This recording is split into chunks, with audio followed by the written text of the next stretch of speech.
Live from the studios of Barcelona, Spain, it's Slade Suter, live on Authenticity Radio.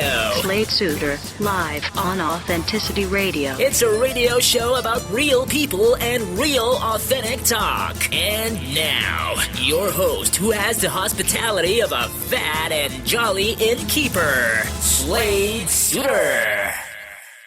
This is Slade Suter, your hospitable voice of the airways on Authenticity Radio. How is everyone today? How are you? Really, how are you? What is the difference between those two questions? They're the same question. What would happen if we ask someone the question and we get back a very truthful and honest reply? Are you prepared for that at this moment? And let's go further. If someone asked you how you really are in this moment, are you prepared to answer that question? So let's cut to the chase. This powerful question and powerful inquiry has turned into a standard greeting, often with no intention of listening to the answer. Today, I have with me a dear friend of mine, Nick Kettles. He is a writer, a journalist, and a creative coach, originally from England and now living in France. His mother recently died, and he is in the process of grieving. We were talking the other day, and I asked him how he was, and he told me how he was with total honesty and transparency. This is today's program. So without further ado, welcome you, Nick Kettles. Thank you for coming on. Welcome. Thank you, Slade. It's great to be here. I'm really pleased to be have the opportunity to talk with you at length. Disclosure is important on Authenticity Radio, I suppose. Disclosure is part of what we do. Real talk with real, authentic people like Nick Kettles. I just wanted to tell our listening audience that we were talking and your mom just died. And before we get there, I'd just like to give you an opportunity to share with our listeners of who you are and where you come from. As you said, I'm originally from the UK and I live in France now. Former journalist, which was a career that took me through as a freelancer writing for the Times of London, the Observer, the Independent, and as a campaign journalist for the Ecologist magazine. Where I developed a speciality in the environment and ecology, which were subjects that I subsequently made a BBC documentary about, as well as writing a couple of books as well. And through the process of being a journalist for about 15 years, it dawned on me that what I really loved was the interview process, perhaps more than the actual discovery process of the subject. I love talking to people. And so I realized that the nurturing part of me wanted to be more fulfilled, and so coaching became a very obvious next step to take.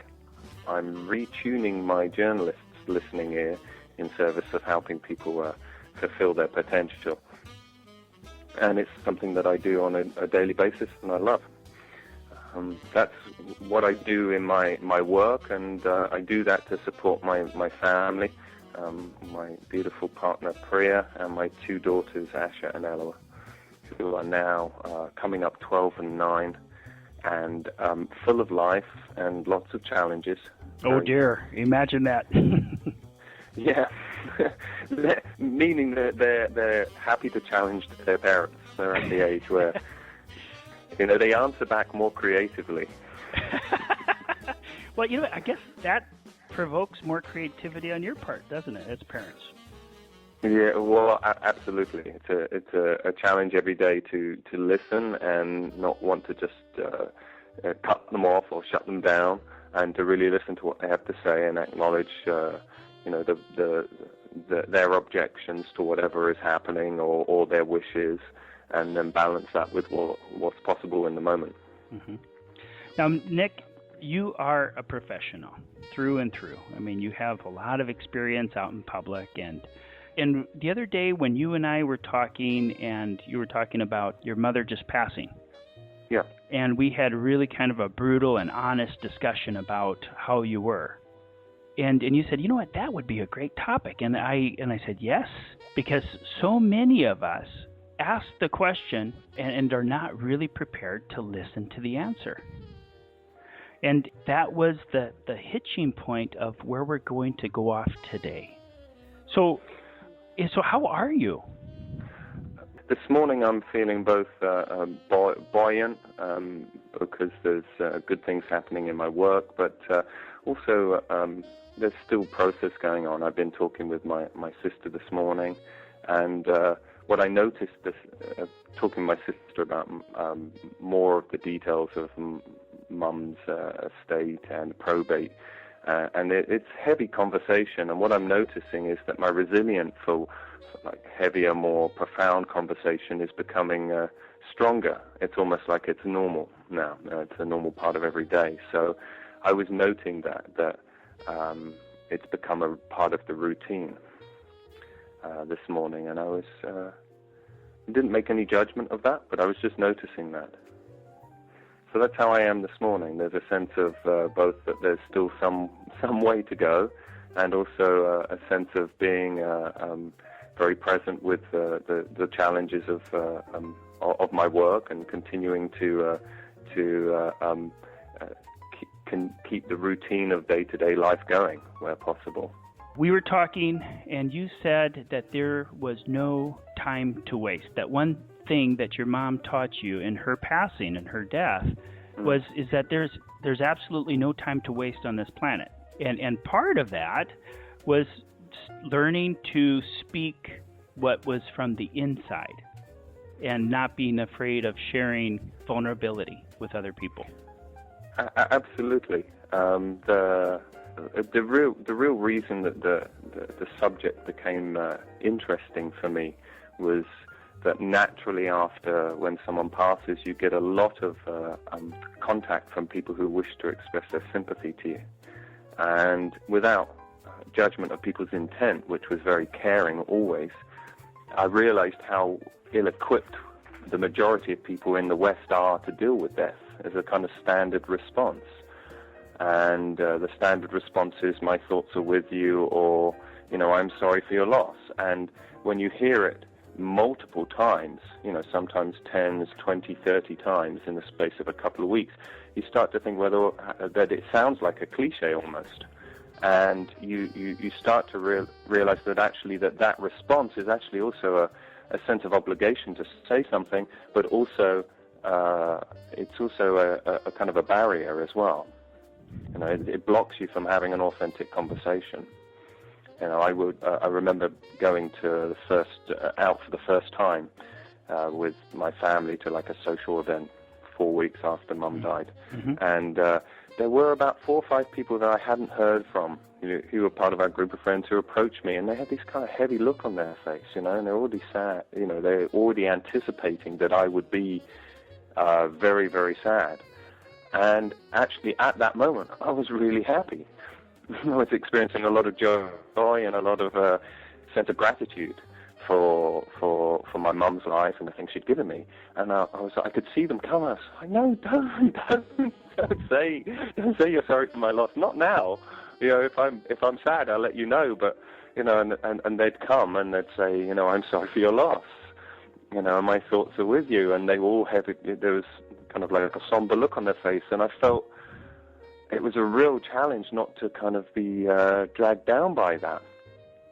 And then I would be faced with the challenge of actually saying, at the moment I'm experiencing a lot of joy and a lot of gratitude for my mum. And that too was a challenge as well, because it's not a standard response. You're not really supposed to experience those kind of emotions after someone's death, joy and gratitude. So and then I realized that it would took more energy from me to put on a performance and be sad just because someone expected me to be sad. So I decided I'm not doing that, And one candid conversation I had with a friend who I knew would listen, I said, look, I don't need bucket loads of sympathy right now. Most days I'm fine, but if I have a really bad day, I'll let you know. And then you can hold my hand, yeah? but don't come with any assumptions about how I am feeling or what part of the process I'm in. And that's no judgment on them, but it does say a lot about how ill-equipped we are to deal with death in the Western world, which is a whole other topic. But this is the trigger point for looking into how honest we are with in response to the question, "How are you?" Now, have you had any responses that was right on? What a great response! No, but my sister did, and it was really funny. She told me about it, and she said it was the most refreshing thing that happened. She'd been at work, and she'd been encountering the same kind of stuff I had, and one of her closer friends came up to her at work and said, "What's been going on for you?" And she said, "Oh, my mum's died." And this friend just took one look at her and said, "Well, how shit is that?" Which is quite an English expression. It's laced with irony and a sense of, God, it's the Monty Python foot. Yeah, it's for Americans, it's, "Oh, that sucks." Well, exactly. And Sam, my sister, said that was the most refreshing response she'd had. "Oh, that sucks," because they spoke the truth about, how bad things were. I said, "How shit is that?" Wow. And Sam said she laughed, and it was a tonic, So it's reaching for a truth. It's a matter of whoever is approaching you in the moment to be present, being open to the response without the anticipation and making assumptions in the process. Nick, are you aware of when a person is asking? And are you aware when a person is really asking? More so. I think it's an ongoing process, but the reason I proposed this as a subject for our talk today is because I had a crash course in this question with about 200 people in the space of a month, So I think my sensitivity is much sharper now from those where, especially around the subject of my mum's death. Actually when someone's coming up and saying, "How are you?" and they don't want to talk, Actually, they don't want to have a conversation about how you really are. And that's just a sixth sense. And so, I do my best to listen to my intuition there. And sometimes I don't, and I just tell them anyway. And let that be that can be jarring for a moment, but it can possibly be it's for the sake of authenticity. It's a possibility it can open up something. So are you suggesting to always be transparent, to disclose how you truly feel from the inside out? With regard to the process of grieving, I think there's something, self-preservation is an important part of that process. Physically, it takes its toll. Emotionally, it takes its toll. So I think it's fair for you to actually choose your moments. If your instinct is that this person doesn't want to really know how you are, then actually saying, "I'm fine, thank you very much for your kind thoughts," is actually a way of self-managing your own energy levels. In everyday life, it's a huge edge because, again, it takes an expenditure of energy. And you're playing roulette with the other person's response and also ability to be present with what's happening for you in the moment and not make a story out of it. And now that's something I think is really interesting, and something I notice is if you tell the absolute truth about how things are going with you to someone, they may then take that response and refer it to someone else 2 or 3 days later, who may then refer it to someone else 3 or 4 days later. Before you know it, the story about you being, down or whatever has become a fixed story in a wider network of friends, when actually all you were doing is you got out of bed the wrong way. Wow, I never thought of that. Creating a fixed image of who you are at that moment, but no longer are that way. You could be feeling quite different than the moment you spoke to this individual. There's two things there, I think, to learn from it. One is that the skill of self-management, being with someone where they are without